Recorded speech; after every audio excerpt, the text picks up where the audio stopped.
Hit করছেন 13 খাতা থেকে কালু ভাই, চমৎকার একটি হিট করেছেন এবং দুটি সাদা গুটি পকেট করতে সক্ষম হয়েছেন। আবারও কিন্তু স্লিপ শটে রেডটি খেলার চেষ্টা এবং লাভলি শট, রেডটি কিন্তু পকেট করতে সক্ষম হলেন 13 খাতার কালু ভাই। এবং তাদের প্রতিপক্ষ টিম রয়েছে 18 মাইলের সুমন ভাই এবং ডোমরিয়ার খালিদ ভাই। ও লাভলি শট, দুর্দান্ত স্লিপ শট খেলেছেন এবং একটি গুটি হাতে নিয়েছেন, সেটি কিন্তু আবারও শিওর পকেট করার চেষ্টা 13 খাতার কালু ভাই এবং তার পার্টনার রয়েছে কিন্তু আবির ভাই, অসাধারণ খেলছেন।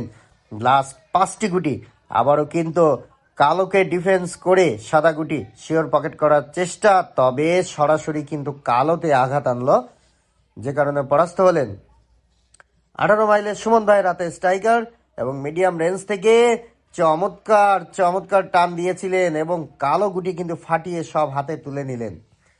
আবারও সাদা গুটি ডিফেন্স করে কালো গুটি শিওর পকেট করার চেষ্টা। ও লাভলি শট, তবে দুটোই কিন্তু পকেট করে ফেলেছেন। আবারও কিন্তু কাউ কর্নার দিয়ে অ্যাঙ্গেলে শট খেলার চেষ্টা, দুর্দান্ত প্রতিভাবান খেলোয়াড়। লাস্ট 4টি গুটি, আরও একটি গুটি মাঝমাঠ থেকে অসাধারণ। কাঠের বোর্ডে খেলাটি অনুষ্ঠিত হচ্ছে খুলনা বটিয়াঘাটায় 16 দলীয় ক্রাম টুর্নামেন্ট, 3000 টাকা এন্ট্রি ফিতে খেলাটি অনুষ্ঠিত হচ্ছে। তবে এবার কিন্তু পরাস্ত হলেন। প্রথম পুরস্কার 25,000 টাকা, দ্বিতীয় পুরস্কার 20,000 টাকা। 13 খাতার আবির ভাইয়ের হাতে স্ট্রাইকার এবং ব্যাড লাক, পকেট রিং করলে আসলে কিছু করার থাকে না। ডুমরিয়ার ভাইরাল প্লেয়ার খালিদ ভাই অসাধারণভাবে পকেটের মুখে থাকা গুটিটি পকেট করলেন। লাস্ট 3টে গুটি আবারও কিন্তু শিওর মিডিয়াম রেঞ্জ থেকে লং রেঞ্জে অসাধারণ প্রতিভাবান খেলোয়াড়।